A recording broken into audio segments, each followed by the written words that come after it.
إن الحمد لله نحمده ونستعينه ونستغفره ونعوذ بالله من شرور أنفسنا ومن سيئات أعمالنا. من يهده الله فلا مضل له ومن يضلل فلا هادي له، وأشهد أن لا إله إلا الله وحده لا شريك له، وأشهد أن محمدا عبده ورسوله. يا أيها الذين آمنوا اتقوا الله حق تقاته ولا تموتن إلا وأنتم مسلمون. يا أيها الناس اتقوا ربكم الذي خلقكم من نفس واحدة وخلق منها زوجها وبث منهما رجالا كثيرا ونساء، واتقوا الله الذي تساءلون به والأرحام إن الله كان عليكم رقيبا. يا أيها الذين آمنوا اتقوا الله وقولوا قولا سديدا يصلح لكم أعمالكم ويغفر لكم ذنوبكم، ومن يطع الله ورسوله فقد فاز فوزا عظيما. أما بعد فإن خير الحديث كتاب الله، وخير الهدي هدي محمد صلى الله عليه وسلم، وشر الأمور محدثاتها وكل محدثة بدعة وكل بدعة ضلالة وكل ضلالة في النار. أعوذ بالله السميع العليم من الشيطان الرجيم من همزه ونفخه ونفثه. بسم الله الرحمن الرحيم. واعبد ربك حتى يأتيك اليقين. حاضرین جمعہ اور پردہ نشین خواتین اسلام، خطبہ مسنونہ کے بعد سورۃ الحجر کی ایک آیت نمبر 99 آپ کے سامنے پڑھی گئی، جس میں اللہ رب العالمین نے کہا وَاعْبُدْ رَبَّكَ حَتَّى يَأْتِيَكَ الْيَقِينُ، آپ اپنے رب کی عبادت کرتے رہیے یہاں تک کہ آپ کو موت آ جائے. یعنی یہ کہ زندگی بھر ایک انسان کو، ایک مومن سے کہا جا رہا ہے کہ وہ زندگی بھر اللہ تعالیٰ کی عبادت کرتے رہے. اللہ تعالیٰ کی عبادت سے اس کے لیے چھٹی نہیں ہے. محترم حاضرین، آپ دیکھتے ہیں کہ اس زمین پر انسان پیدا ہوتے ہیں، بڑے ہوتے ہیں، جوان ہوتے ہیں، بڑھاپے میں داخل ہوتے ہیں اور پھر اس کے بعد اس دنیا کو چھوڑ دیتے ہیں. انسان کی زندگی کے 3 مرحلے ہوتے ہیں: بچپن کی زندگی، جوانی کی زندگی اور بڑھاپے کی زندگی. ان تینوں مراحل میں سب سے آزمائش والا مرحلہ، سب سے مشکل ترین مرحلہ بڑھاپے کا ہوتا ہے. اسی لیے اسلام نے ان کی سہولتوں کا بڑا خیال کیا ہے. اسلام نے ان کی عزت و تکریم کا حکم دیا ہے.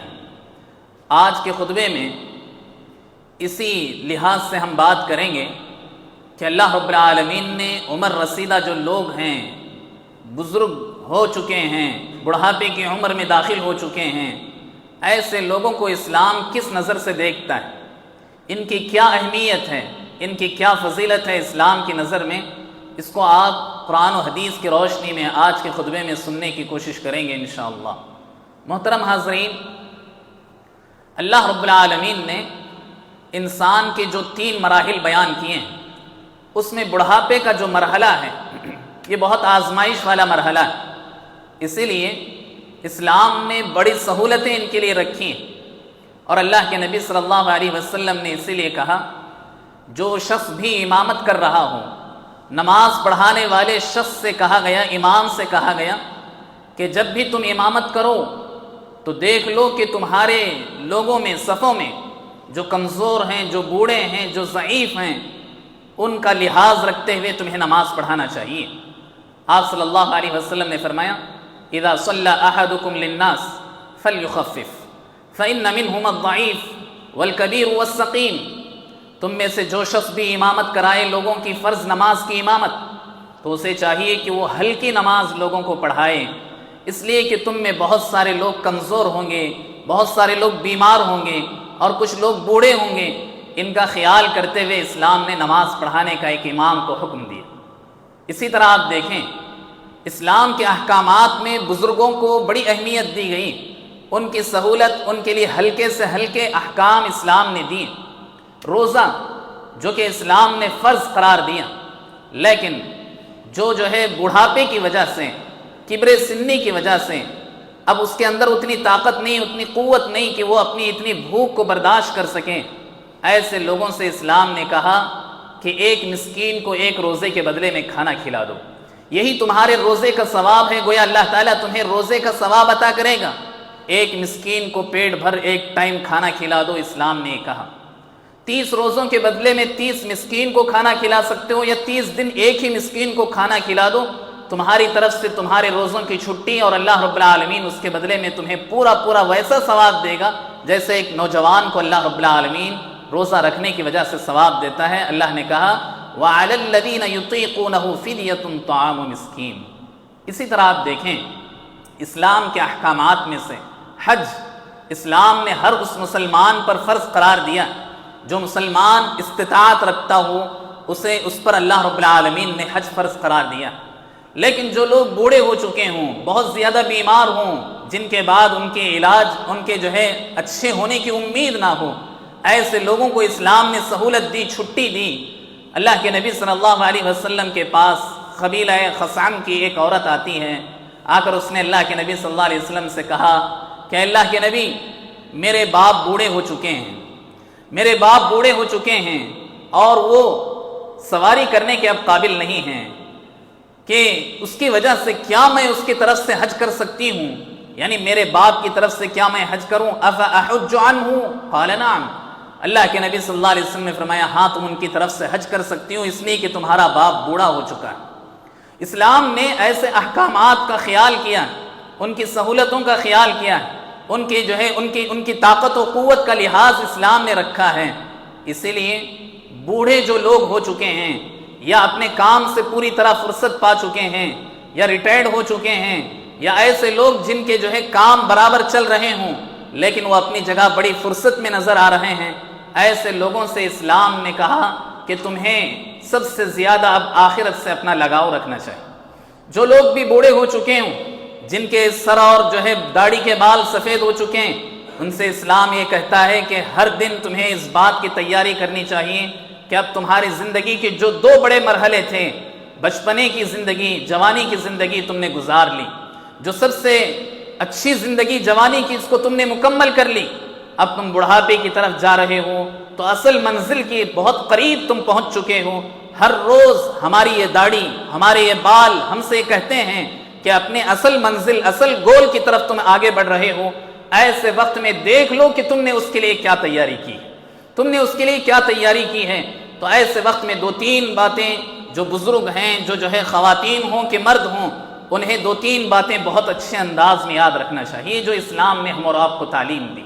حاضرین، سب سے پہلی بات یہ کہ اپنے آپ کو آخرت کی تیاری میں کثرت سے لگانا چاہیے۔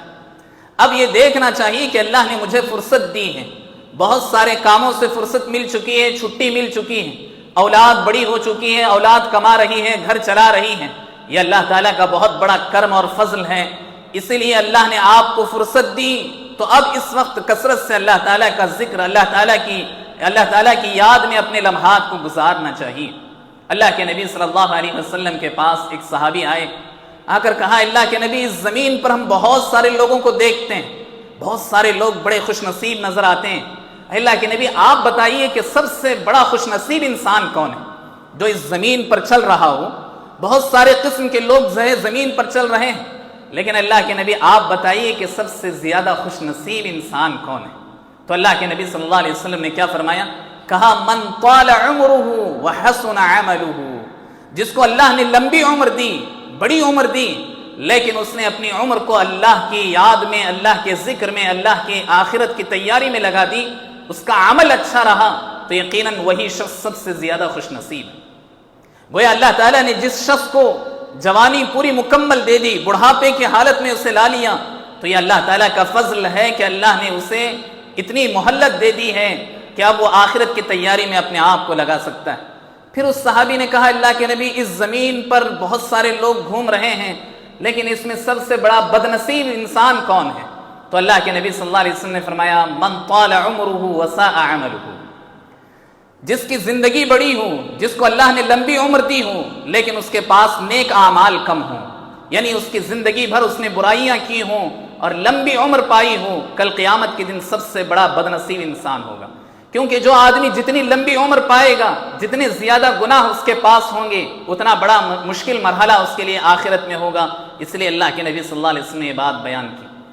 تو جو لوگ بڑھاپے کی حالت میں پہنچ رہے ہیں، انہیں چاہیے کہ وہ کثرت سے اللہ تعالیٰ کی اور آخرت کی تیاری کو اپنے آپ میں لگا دیں، اپنے آپ کو آخرت کی تیاری میں جوڑ دیں، اس لیے کہ اللہ تعالیٰ کا اس کے ساتھ بڑا فضل ہے۔ عام طور پر آدمی یہ سمجھتا ہے کہ بڑھاپے میں داخل ہو چکا ہوں، ریٹائرڈ ہو چکا ہوں، یا پھر میری اولاد کما رہی ہے، کھلا رہی ہے، گھر چلا رہی ہے۔ اب باپ سے بار بار بچے کہتے ہیں ابو آپ کے آرام کا وقت ہے، آپ آرام کیجئے، فلاں کو کہتے ہیں کہ آپ آرام کیجئے، امی سے کہتے ہیں آرام کیجئے۔ حقیقت یہ ہے کہ آرام کرنا دنیا داروں کا مشغلہ ہے، دنیا داروں کے لیے آرام کرنے کی ضرورت ہو سکتی ہے، لیکن ایک دیندار اور ایماندار شخص کے لیے آرام کرنے کا وقت نہیں ہے۔ اب اپنی اصل منزل کا وقت اس کے سامنے ہے، قریب ہے۔ آپ دیکھتے ہیں فٹ بال میچ کھیلنے والے یہ بچے، جیسے جیسے ان کا ٹائم اپ ہوتے رہتا ہے، جیسے جیسے ان کا ٹائم قریب ہوتے رہتا ہے، اگر ان کے پوائنٹس نہیں ہوئے، ان کے گول نہیں ہوئے، تو ان کے اندر اور زیادہ نشاط پیدا ہوتی ہے، اور زیادہ ان کے اندر جوش و ولولہ پیدا ہوتا ہے، اور اس کے بعد ہر حال میں ایک ایک منٹ کو قیمتی سمجھ کر اپنے گول کو بنانے اور اپنے پوائنٹ کو لینے کی کوشش کرتے ہیں۔ یہی معاملہ ایک انسان کے ساتھ بھی ہونا چاہیے۔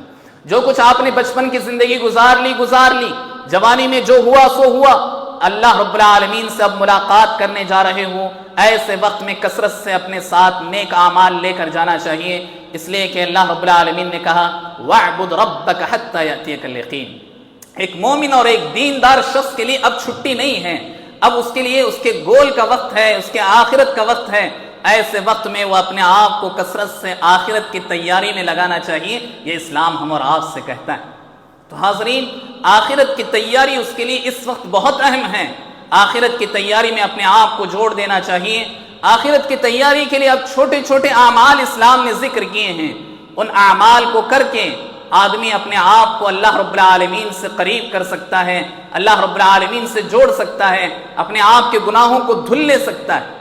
انسان یہ سمجھتا ہے کہ میں نے جوانی گزار لی، اب میری دنیا میں کوئی کام نہیں، میرے بچے بھی مجھے ویلیو نہیں دیتے ہیں، کوئی دیتا ہے کوئی نہیں دیتا ہے، معاشرے میں کچھ لوگ ہیں مجھے ویلیو دیتے ہیں، کچھ نہیں دیتے ہیں، لیکن اللہ رب العالمین کے پاس آپ کی بڑی ویلیو، اس لیے اللہ نے آپ کو اس عمر کے اس حصے میں اللہ نے آپ کو زندہ رکھا، آپ کو اللہ نے زندہ رکھا تو اس لیے تاکہ آپ اب اللہ کی عبادت کریں۔ عام طور پر آدمی یہ سمجھتا ہے کہ اپنی مصروفیت ختم تو اب بس ہمیں جو ہے مرنے کی تیاری کرنی چاہیے، اب زندگی میں ہمارے رہنے کا کیا فائدہ، اب زندگی میں ہماری خوشیاں کیا ہیں، سب کچھ بچوں کے لیے ہیں، سب کچھ ان کے لیے ہے، ہم نے زندگی بھر اپنے بچوں کے لیے اپنی زندگی کا ایک ایک لمحہ گزارا، اب اپنے آپ کو آخرت سے جوڑنے کا وقت قریب آ چکا ہے، اب اپنے آپ کو اپنے رب سے جوڑنے کا وقت قریب آ چکا ہے، اس لیے اپنے رب سے جڑنے اور اپنے رب کو راضی کرنے کا کام ہمیں کرنا چاہیے۔ دوسری بات یہ کہ اب اللہ رب العالمین نے آپ کو فرصت کا وقت دیا ہے، کثرت سے اللہ تعالیٰ کا ذکر کرتے رہنا چاہیے۔ یہ آدمی ایسے وقت میں اللہ تعالیٰ کا کثرت سے ذکر اس لیے کرنا چاہیے کہ آدمی جہاں بھی بیٹھا ہے، جیسے بھی کھڑا ہے، جیسے بھی لیٹا ہے، ہر حال میں اب اس کی نیند بھی کم ہو جاتی ہے۔ وہ آدمی چاہتا ہے کہ اب وہ کچھ لوگوں سے ملاقات کرے، کچھ کام کرے، لیکن اس کے اعضاء، اس کے جو ہے پارٹس آف باڈی ہو سکتا ہے اس کی اجازت نہ دیں، وہ بیڈ پر ہوتا ہے، وہ کرسی پر ہوتا ہے، وہ ٹیبل پر ہوتا ہے، وہ اپنی جگہ میں مصروف ہوتا ہے، لیکن اس کی زبان مصروف رہنا چاہیے۔ اسلام یہ کہتا ہے کہ تمہارے لیے ہم نے بہت ہی ہلکے اعمال دیے، ان اعمال کو کر کے اپنے لیے جنت میں تم جو ہے اللہ رب العالمین کے پاس جنت حاصل کرنے کا ذریعہ اپنے آپ کو بنا سکتے ہو۔ اسی لیے ام ہانی رضی اللہ عنہا اللہ کے نبی صلی اللہ علیہ وسلم کے پاس آئی، بہت بوڑھی ہو چکی تھی، اللہ کے نبی صلی اللہ علیہ وسلم کے پاس آ کر کہا اللہ کے نبی کوئی ایسا عمل بتائیے، اب میری جوانی ختم ہو چکی ہے، میں لمبی لمبی عبادتیں نہیں کر سکتی ہوں، اب مجھے کوئی ایسا آسان عمل بتائیے جس کو کرنے کے بعد اللہ رب العالمین مجھے ضرور جنت میں داخل کرے۔ اللہ کے نبی صلی اللہ علیہ وسلم نے ام ہانی سے جو بات بیان کی وہ ہر ایک مسلمان کے لیے بہت اہم، خاص کر جن کی عمر کے اس حصے کو یعنی جوانی کو پار کر چکے ہیں ان کے لیے یہ بات بڑی اہم ہے۔ اللہ کے نبی صلی اللہ علیہ وسلم نے ام ہانی سے کہا اے ام ہانی، اللہ نے جب تمہیں اس عمر تک پہنچا دیا ہے تو اس عمر میں تم اپنی زبان سے 100 مرتبہ سبحان اللہ کہو۔ کیا کہو؟ 100 مرتبہ سبحان اللہ کہو، 100 غلام اللہ کے راہ میں آزاد کرنے کا ثواب اللہ تعالیٰ تمہیں اس عمر میں دیتا ہے۔ پھر اللہ کے نبی صلی اللہ علیہ وسلم نے فرمایا 100 مرتبہ الحمدللہ کہو، 100 گھوڑوں کو ان کے سامان سمیت تم اللہ کے راہ میں صدقہ کرنے کا ثواب اللہ تعالیٰ تمہیں دیتا ہے۔ 100 مرتبہ اللہ اکبر کہو، 100 اونٹ اللہ کی راہ میں قربان کرنے کا، صدقہ کرنے کا ثواب اللہ تعالیٰ تمہیں دیتا ہے۔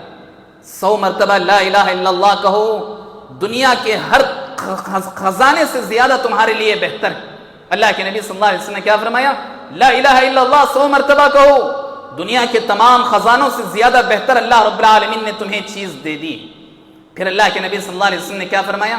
یہ بات بھی سن لو، یہ بات بھی سن لو، کوئی بھی آدمی دوسرا کام کر کے اتنا بڑا ثواب حاصل نہیں کر سکتا، ہاں وہ آدمی اس سے زیادہ ثواب حاصل کر سکتا ہے جو 100 مرتبہ سے زیادہ پڑھے، جو 100 مرتبہ سے زیادہ سبحان اللہ، الحمدللہ، اللہ اکبر، لا الہ الا اللہ کہے گا، وہ تم سے زیادہ ثواب حاصل کر سکتا ہے۔ ورنہ اس عمر میں اس سے زیادہ ثواب حاصل کرنے کا اللہ رب العالمین نے تمہارے لیے کوئی آفر نہیں رکھا ہے۔ اس عمر میں تمہیں کثرت سے اللہ کا ذکر کرنا چاہیے۔ یہ دوسرا کام ہے جو کثرت سے ایک بڑھاپے کی عمر میں ایک فرصت والے آدمی کو کرنا چاہیے۔ تیسرا کام بڑا اہم ہے، تیسرے کام کے لیے بھی ایک آدمی اپنے آپ کو تیار رکھنا چاہیے، وہ یہ کہ آپ کی عمر گھٹتی چلی گئی ہے، آپ کی عمر کم ہو رہی ہے، لیکن آپ کے عزائم بلند ہونا چاہیے، آپ کے ارادے میں کمی نہیں ہونا چاہیے، آپ یہ سوچ کر اپسیٹ نہیں ہونا چاہیے کہ اب ہماری زندگی ختم ہو گئی، اب ہماری زندگی میں، ہماری دنیا میں کوئی ضرورت باقی نہیں رہی۔ نہیں، اللہ رب العالمین کو آپ کی بڑی ضرورت ہے، اللہ رب العالمین کو آپ کی بڑی ضرورت ہے، اس لیے اپنے عزائم کو، اپنے ارادوں کو، اپنی ہمت کو ہمیشہ اسٹرانگ رکھنا چاہیے۔ جو لوگ اپنے آپ میں پست ہمت ہو جاتے ہیں، وہ بیمار نہ بھی ہوں تو بیمار ہو جاتے ہیں، ان کو بار بار سونے کے لیے کہا جائے، بار بار بیٹھنے کے لیے کہا جائے تو پھر بھی وہ بیمار ہونے لگتے ہیں، اور اس وقت وہ زیادہ کھا بھی نہیں سکتے، اس لیے کہ اس وقت ان کے حالت وہ نہیں ہوتی۔ ایسے وقت میں ان کے عزائم، جو دل کے ارادے ہیں، اسے بہت بلند رکھنے کی ضرورت ہے۔ دل کے ارادے جو آدمی بلند رکھے گا، وہ آدمی اگرچہ کہ وہ کام کتنا ہی مشکل کیوں نہ ہو، وہ آدمی کرے گا۔ مثال کے طور پر فجر کی نماز کو آنا بڑا مشکل مسئلہ ہے، اگر آپ بزرگ ہیں، آپ گھر کے بڑے ہیں، آپ کو اللہ رب العالمین نے اتنی طاقت دی ہے کہ آپ آ سکتے ہیں، آپ آئیے۔ آپ کے پیچھے آپ کی جوان لڑکے، یہ جوان مرد جو بستروں میں آرام کر رہے ہیں، ان کے اندر شرمندگی پیدا ہوگی کہ ایک بوڑھا باپ جب مسجد تک پہنچ سکتا ہے تو میری کیا ہمت کہ میں مسجد نہ جا کر کے اپنے گھر میں سویا پڑا رہوں۔ اسی لیے جب ہمارے اندر عزم رہے گا، ارادہ رہے گا، ہمت رہے گی، ایک نہ ایک دن یہ چیز ہمارے لیے رنگ لائے گی۔ آپ صحابہ اکرام کی زندگی کو پڑھیے، صحابہ اکرام رضوان اللہ علیہم اجمعین کی زندگی کا ایک واقعہ آپ یاد رکھ کر جائیے۔ سعد بن خیثمہ رضی اللہ عنہ، سعد بن خیثمہ، سعد رضی اللہ عنہ صحابی تھے، نوجوان صحابی تھے، ان کے بوڑھے باپ کا نام تھا خیثمہ۔ سعد بن خیثمہ رضی اللہ عنہ کہتے ہیں، بخاری کی روایت ہے، اللہ کے نبی صلی اللہ علیہ وسلم نے جنگ بدر کا اعلان کر دیا، بدر کی جنگ میں نکلنے کا اعلان کیا۔ صحابہ اکرام میں سے جو جا سکتے تھے سب نے تیاری کی، جن سے 313 صحابہ اکرام تیار ہوئے۔ اس کے بعد ہم نے دیکھا کہ ہم میں سے مرد میں صرف 2 ہی ہیں، ہم اپنے گھر میں مرد، جن میں سے ایک کا گھر میں رہنا ضروری ہے، کیونکہ عورتیں ہیں، بچیاں ہیں، خواتین گھر میں ہیں، ان کی ذمہ داریوں کو سنبھالنا ضروری ہے۔ اس لیے دونوں نے آپس میں مشورہ کیا کہ ایک کو گھر میں رہنا ہے، ایک کو اللہ کی راہ میں جہاد کرنے کے لیے نکلنا ہے۔ حضرت سعد بن خیثمہ کہتے ہیں، میں نے اپنے باپ سے کہا آپ گھر میں رہیے، آرام سے رہیے، میں اللہ کی راہ میں جہاد کروں گا، اس لیے کہ جوانی کا کام جہاد کرنا ہے، بڑھاپے میں جہاد کرنے کا کام نہیں ہے۔ خیثمہ رضی اللہ عنہ جو باپ تھے، انہوں نے کہا کہ نہیں بیٹا، میں اللہ کی راہ میں جہاد کرنا چاہتا ہوں، اور تو تو یہاں خدمت کرتے رہنا اپنی والدہ کی، اپنے بہنوں کی۔ سعد رضی اللہ عنہ کہتے ہیں کہ نہیں، ہمارے درمیان آپس میں ایک دوسرے کے ساتھ باتیں بڑھتی گئی، یہاں تک کہ قرآن اندازی کی بات آئی۔ قرآن اندازی کہتے ہیں چٹھیاں اٹھانا، دونوں کے نام ڈالے گئے، کس کا نام اٹھایا جائے، جس کا نام اٹھے گا وہ شخص جہاد میں جائے گا، اور جس کا نام نہیں اٹھے گا وہ یہاں خدمت کے لیے گھر میں رہے گا۔ سعد بن خیثمہ رضی اللہ عنہ کہتے ہیں، ہم دونوں نے اس بات پر راضی ہو گئے، اور 2 چٹھیاں اٹھائی گئیں، جس میں سے سعد رضی اللہ عنہ کہتے ہیں میرا نام آ گیا، یعنی بیٹے کا نام جہاد میں جانے کے لیے آیا، اور باپ کا نام گھر میں رہنے کے لیے آیا۔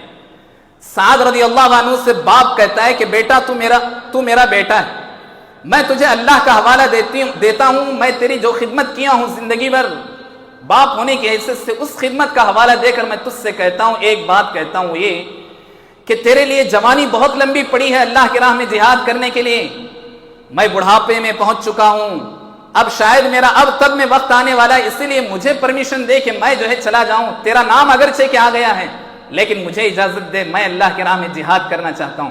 بیٹے نے کہا کہ نہیں ابو جان، اگر معاملہ دنیا کا ہوتا تو میں آپ کو پرمیشن دیتا، معاملہ جنت حاصل کرنے اور اللہ کی راہ میں شہید ہونے کا ہے، اسی لیے میں اس بات میں آپ کے ساتھ کمپرومائز کرنے کے لیے تیار نہیں، آپ گھر میں رہیے اور میں اللہ کی راہ میں جہاد کرنے جانا چاہتا ہوں۔ آخر کار حضرت سعد رضی اللہ عنہ گئے، باپ بڑی ارمانوں کے ساتھ گھر میں ہی بیٹھا رہا۔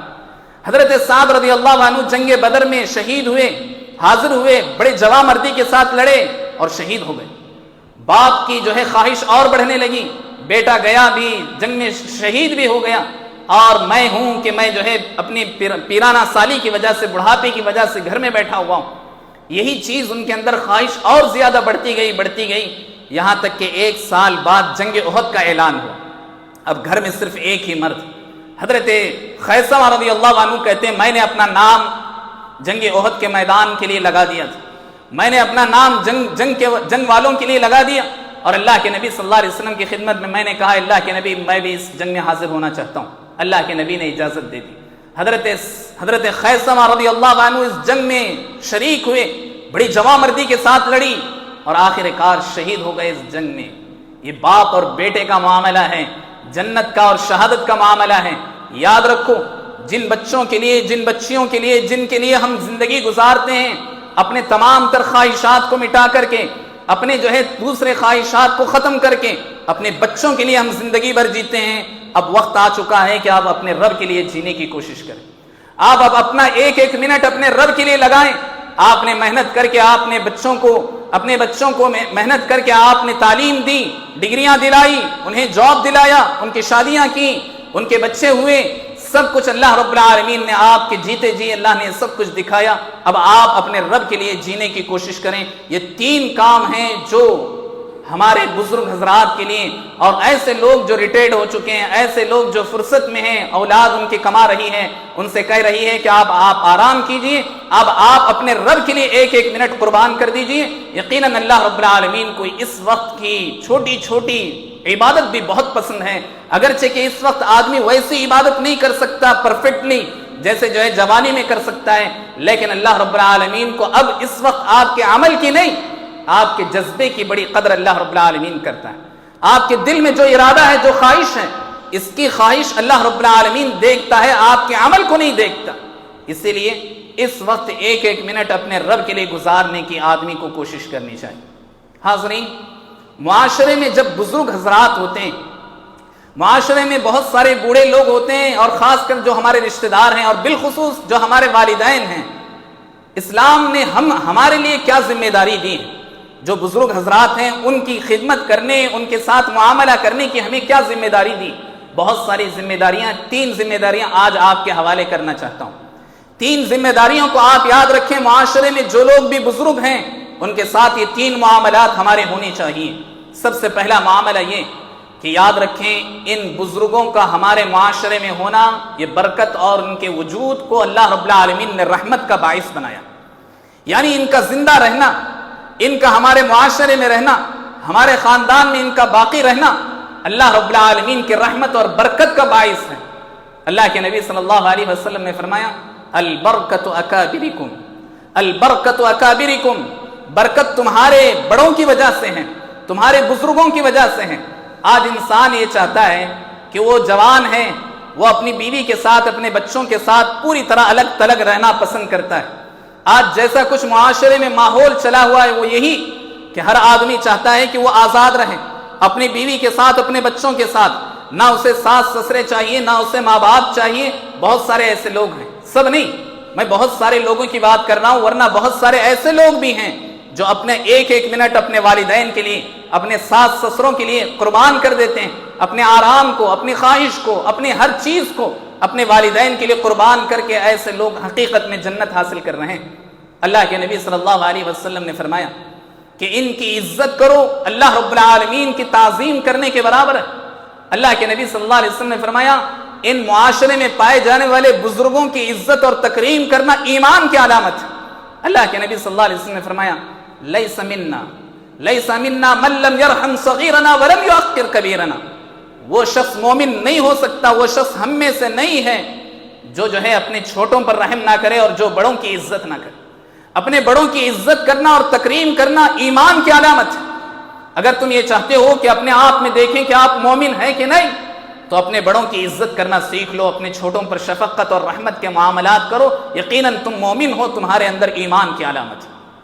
اللہ کے نبی صلی اللہ علیہ وسلم نے فرمایا اللہ کی تعظیم کا ایک طریقہ یہ ہے، اللہ کو خوش کرنے اور راضی کرنے کا طریقہ یہ ہے کہ تم اپنے ایسے مسلمان جو بزرگ ہو چکے ہیں، بڑی عمر کو پہنچ چکے ہیں، جن کے بال سفید ہو چکے ہیں، ان کی عزت اور تکریم کرو۔ آج یہ سمجھا جاتا ہے کہ جو جوان ہے وہ بوڑھوں کو مذاق اڑانے کو پسند کرتا ہے، آج یہ سمجھتا ہے کہ وہ بہت ہی اپنے آپ میں بہت کچھ ہے، اور سامنے والے کا جب مذاق اڑاتا ہے تو وہ کسی نہ کسی بوڑھے کی وجہ سے، اور بوڑھے کا مذاق اڑا کر آدمی یہ سمجھتا ہے کہ میں ہی سب کچھ ہوں۔ اللہ رب العالمین کو یہ عادت بہت ناپسند ہے کہ آپ جوان ہو اور کسی بوڑھے کا، چلتے بوڑھے کا یا کسی بھی شخص کا آپ مذاق اڑاتے ہو، اس کی باتوں کا۔ ہاں، بڑھاپے کی وجہ سے اس کی باتیں ایک اب ہوتی ہے، ایک تھوڑی دیر بعد دوسری بات کرنے لگتا ہے، آج ایک بات کرتا ہے، کل ایک بات کرتا ہے، آج چلنے کا ڈھنگ اس کا الگ تھا، کل اس کا الگ بدل جاتا ہے۔ آپ اسے دیکھ کر مذاق اڑائیں، آپ اس کے کمنٹس کریں اس پر، یقیناً اللہ رب العالمین کو یہ عادت بہت ناپسند ہے۔ اسی لیے ان لوگوں کی عزت اور تکریم کرنا یہ سب سے پہلا مرحلہ ہے جو ہمارے ایمان کو بھی باقی رکھتا ہے، ہمارے اپنے رب کو راضی کرنے کا ایک بہت بڑا طریقہ ہے کہ معاشرے میں آج ہر شخص یہ چاہتا ہے کہ میں جوان ہوں تو میں ہی رہوں، میرے ساتھ بوڑھے لوگ نہ رہیں، معاشرے میں نہ رہیں، ایسے خاندان میں نہ رہیں۔ لیکن اللہ رب العالمین کہتا ہے انہی کی وجہ سے تمہارے خاندانوں میں برکتیں اور رحمتیں ہیں، ورنہ بیماریاں، پریشانیاں، ٹینشنز تمہارے گھروں میں داخل ہوں گی۔ دوسری چیز جو مجھے اور آپ کو یاد رکھنا ہے وہ یہ کہ اللہ رب العالمین نے ان بزرگوں کو ہمارے درمیان رکھا ہے، ان سے مشورے لینا، ان کے تجربات جو ان کے ایکسپیرینس ہیں ان کو یہ جو شیئر کریں اس پر عمل کرنے کی کوشش کرنا۔ اسلام نے ہم اور آپ کو ذکر کیا کہ اللہ کے نبی صلی اللہ علیہ وسلم کی یہ تعلیم ہے کہ تم اپنے بڑوں کی عزت کرو، ہر معاملے میں بڑوں کو آگے رکھنا، کوئی بھی معاملہ ہو، کوئی بھی میٹنگ ہو۔ اللہ کے نبی صلی اللہ علیہ وسلم نے منع کیا کہ جہاں 4 لوگ بیٹھے ہوں اس میں بڑے شخص کو چھوڑ کر چھوٹا شخص بات کرے، اللہ کے نبی صلی اللہ علیہ وسلم نے منع کیا۔ اللہ کے نبی صلی اللہ علیہ وسلم نے ایک صحابہ اکرام کی ایک جماعت کو بھیجا تھا، خیبر کے کسی معاملے میں خیبر کی طرف بھیجا تھا۔ خیبر میں حضرت عبداللہ بن سہل رضی اللہ عنہ کے بھائی کو شہید کر دیا گیا، وہاں کی یہودیوں نے غداری کر کے ان کو شہید کر دیا۔ جب واپس صحابہ اکرام آئے تو عبد الرحمن بن سہل رضی اللہ عنہ کہتے ہیں میں آگے بڑھ کر اللہ کے نبی صلی اللہ علیہ وسلم کو واقعہ سنانا چاہتا تھا، کیسے اللہ کے نبی ہمارے بھائی کو شہید کیا گیا، ہمارے فلاں کو شہید کیا گیا، کیسے یہ معاملہ ہوا، اس واقعے کی خبر میں اللہ کے نبی کو دینے کے لیے آگے بڑھا۔ اللہ کے نبی صلی اللہ علیہ وسلم نے فرمایا کبر کبر، تم میں سے جو بڑا ہے وہ میرے سامنے پیش کرے اس بات کو۔ تو ہر معاملے میں اپنے بڑوں کے سامنے اپنے آپ کی بات پہلے پیش کرنا یہ غلط بات ہے۔ سب سے پہلے اپنے ان سے مشورے لینا، ان کے تجربات سے، ان کے ایکسپیرینس کو اپنی زندگی میں لاگو کرنا، ان کی جو اچھائیاں ہیں اپنی زندگی میں لانے کی کوشش کرنا، یہ نوجوانوں کو ضرور کرنا چاہیے۔ حاضرین اسی طرح تیسرا اور بڑا کام جو ہمیں کرنا چاہیے ہر ایک شخص کو، وہ ان کی خدمت ہے۔ ان کی خدمت سے اللہ رب العالمین خوش ہوتا ہے۔ ان کو ناخوش کرنا، ان کی خدمت نہ کرنا اللہ رب العالمین کو ناراض کرنے کے برابر ہے۔ اس لیے اللہ کے نبی صلی اللہ علیہ وسلم نے کیا فرمایا، اور خاص کر جب وہ ہمارے رشتہ دار ہوں تو، اور بالخصوص جب ہمارے والد یا والدہ ہوں تو ان کے ساتھ اچھائی کرنا ہمارے اوپر لازم ہے، ورنہ پھر ہمارے اعمال ضائع ہو جائیں گے، ہمارے اعمال خراب ہو جائیں گے۔ اللہ کے نبی صلی اللہ علیہ وسلم نے کیا فرمایا، رغم انفہ، اس آدمی کے ناک خاک آلود ہو جائے، وہ آدمی برباد ہو جائے جس کے والدین بڑھاپے کو پہنچ گئے ہوں، ان دونوں میں سے ایک او کلاہما، یا دونوں کے دونوں، اور ثم لم يدخل الجنہ، پھر بھی ان کی خدمت کر کے جو آدمی جنت میں داخل نہ ہو وہ شخص برباد ہو جائے۔ گویا جنت میں داخلے کا سورس ہمارے یہ والدین ہیں، ہمارے یہ بڑے ہیں، ہمارے یہ رشتہ دار ہیں، ہمارے یہ خاندان کے وہ بزرگ افراد ہیں جن کی وجہ سے اللہ رب العالمین ہمیں جنت میں داخل کرنے کا وعدہ کرتا ہے۔ حاضرین ایسے بہت سارے معاملات ہیں جن کا اللہ کے نبی صلی اللہ علیہ وسلم نے ذکر کیا کہ انہی کی وجہ سے تمہاری زندگی میں یہ برکتیں آ رہی۔ حضرت عمر رضی اللہ عنہ اسی لیے ہمیشہ کہا کرتے تھے کہ اپنے بزرگوں سے فائدہ اٹھاؤ.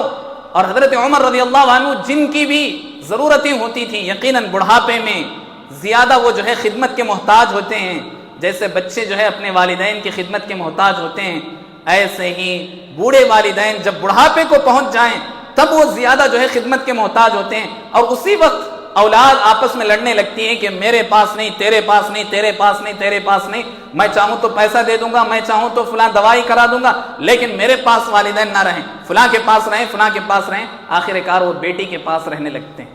نعوذ باللہ من ذلک، حیاکم اللہ جمیعا. اللہ رب العالمین سے ڈرو، اللہ رب العالمین سے خوف کھاؤ. ہو سکتا ہے کہ اسی وجہ سے ہمارے اعمال برباد کر دیے جائیں، ہماری زندگی کے معاملات خراب ہو جاتے ہیں. اللہ کے بندو، اللہ سے ڈرو. اور جو خدمت کر رہے ہیں یاد رکھیں، جو ہمارے اپنے والدین کی خدمت کرنے والی ہماری بیوی بھی ہیں، اس کا ہمیں لحاظ رکھنے کی ضرورت ہے، اس کے تمام تر خواہشات کو پوری کرنے کی ضرورت ہے، اس لیے کہ وہ میری جو ذمہ داری اس کو میری بیوی ادا کر رہی ہیں. اور آج کے زمانے میں بیویاں، بہت ساری بیویاں یہ چاہتی ہیں کہ وہ ساس سسرے کی خدمت کرنے سے آزاد رہیں. نعوذ باللہ. یہ چیز آپ کو یاد رکھنا چاہیے. شادی ہونے سے پہلے آپ سب کچھ اپنے والدین کے لیے تھے، شادی ہونے کے بعد کیسے رنگ بدل جاتا ہے انسان، یہ بہت بڑا جو ہے موضوع ہے. بہرحال ہمیں خدمت کرنے کا حکم دیا گیا. حضرت عمر رضی اللہ عنہ کے بارے میں حضرت ابو طلحہ رضی اللہ عنہ کہتے ہیں، حضرت ابو طلحہ رضی اللہ عنہ کہتے ہیں ایک مرتبہ ایسا ہوا کہ میں رات میں، بہت رات کے بعد میں اچانک کسی کام سے باہر نکلا تو کیا دیکھتا ہوں کہ حضرت عمر رضی اللہ عنہ ایک انجان گھر میں داخل ہو رہے ہیں، ایک ایسے گھر میں داخل ہو رہے ہیں جو ان کا گھر نہیں ہے، ان کے رشتہ دار کا گھر نہیں ہے. حضرت ابو طلحہ رضی اللہ عنہ کہتے ہیں میں پوری رات یہی سوچتا رہا کہ حضرت عمر رضی اللہ عنہ اس گھر میں گئے تو کیوں گئے. جب صبح ہوئی تو حضرت ابو طلحہ رضی اللہ عنہ چھپتے چھپاتے اس گھر میں داخل ہوئے. اس گھر میں داخل ہو کر کے دیکھا کہ ایک عورت ہے جس کے آنکھ نہیں ہے، جو نابینا ہے، بوڑھی ہے. اس بوڑھیا سے جو ہے حضرت ابو طلحہ رضی اللہ عنہ نے پوچھا کہ کل رات تمہارے گھر کون آیا تھا اور کیا کرنے کے لیے آیا تھا. اس عورت نے کہا کہ وہ شخص کون ہے مجھے تو معلوم نہیں، ہاں لیکن وہ پچھلے کئی مہینوں سے، کئی سالوں سے میری خدمت کرتا ہے، میری تمام ضروریات رات میں مکمل کر کے جاتا ہے. یعنی یہ کہ میرے کپڑے دھلتا ہے، میرے لیے پانی کا انتظام کرتا ہے، میرے لیے کھانے کا انتظام کرتا ہے، بسا اوقات مجھے کھانا کھلاتا ہے، میرے گھر کی صفائی کرتا ہے، میرے تمام چیزوں کی صفائی کر کے وہ جاتا ہے. اور اس شخص نے مجھ سے کہہ دیا ہے کہ میں کسی کو اپنا نام، ان کا نام نہ بتاؤں، اس لیے میں نہیں بتا سکتی. حضرت ابو طلحہ رضی اللہ عنہ سمجھ گئے کہ یہ حضرت عمر رضی اللہ عنہ ایسے لوگوں کو ڈھونڈ ڈھونڈ کر خدمت کیا کرتے. حضرت عمر رضی اللہ عنہ کی جب سے امیر المومنین بنائے گئے 10 سے زائد سال تک انہوں نے اپنے ہاتھ میں امارت رکھی. شاید ہی پوری رات کسی دن حضرت عمر رضی اللہ عنہ سوئے ہوں، ایسا نہیں ہو سکتا. حضرت عمر رضی اللہ عنہ ایسے بے کسوں کی خدمت کرنے کے لیے آگے بڑھتے تھے. اور جب ہمارے والدین ہوں تو لازماً ہمیں یہ کرنا چاہیے اور اسے بوجھ نہیں سمجھنا چاہیے. جب بہت سارے جو ہے اولاد کی پرورش اپنے والدین کر سکتے ہوں تو پورے اولاد مل کر 5 بچے 6 بچے مل کر ایک بوڑھے والدین کی خدمت نہیں کر سکتے اور اسے بوجھ سمجھتے ہیں. حقیقت یہ ہے کہ یہ جہالت ہے. حقیقت یہ ہے کہ اللہ آپ کو پسند نہیں کرتا. حقیقت یہ ہے کہ اللہ تعالیٰ آپ کی عبادتوں کو ضائع دیکھ رہا ہے. اس لیے اللہ سے ڈر کر کے اللہ کے لیے ایسے بزرگوں کو بوجھ نہ سمجھو. ایسے بزرگ یقیناً ہمارے لیے رحمت اور برکت کا باعث ہیں. ان کا خیال رکھنا اور ان سے حقیقت میں دعائیں لینا. اللہ رب العالمین کہتا ہے کہ 3 قسم کے لوگوں کی دعائیں ہم ریجیکٹ نہیں کرتے. ان میں سے ایک الشیخ الکبیر، جو بوڑھے ہو چکے ہوں، اللہ کے حضور کوئی بھی دعا کریں اللہ رب العالمین ضرور ان کی دعا قبول کرتا ہے. اس لیے اپنے بوڑھوں کی، اپنے والدین کی، آپ کتنے بھی اونچے مقام پر پہنچ گئے ہوں اپنے والدین کو ہرگز نہ بھولیں. ہر حال میں ان کی خدمت کر کے یہ 3 کام ہر ایک شخص کو کرنا چاہیے جس سے حقیقت میں ہم اپنے رب کو راضی کر سکتے ہیں. اللہ تعالی ہم سب کو عمل کی توفیق عطا فرمائے. اللہ رب العالمین جو کچھ یہاں پریشان حال ہیں اللہ تعالیٰ ان کی پریشانی کو ختم فرمائے. اللہ تعالیٰ جو بھی بیمار ہیں انہیں شفا بھی عطا فرمائے. جو بھی ہم سے پہلے انتقال کر چکے ہیں اللہ تعالیٰ انہیں جنت الفردوس میں اعلیٰ ترین مقام نصیب فرمائے. آمین. اقول قولی ھذا واستغفر اللہ لی ولکم ولسائر المسلمین.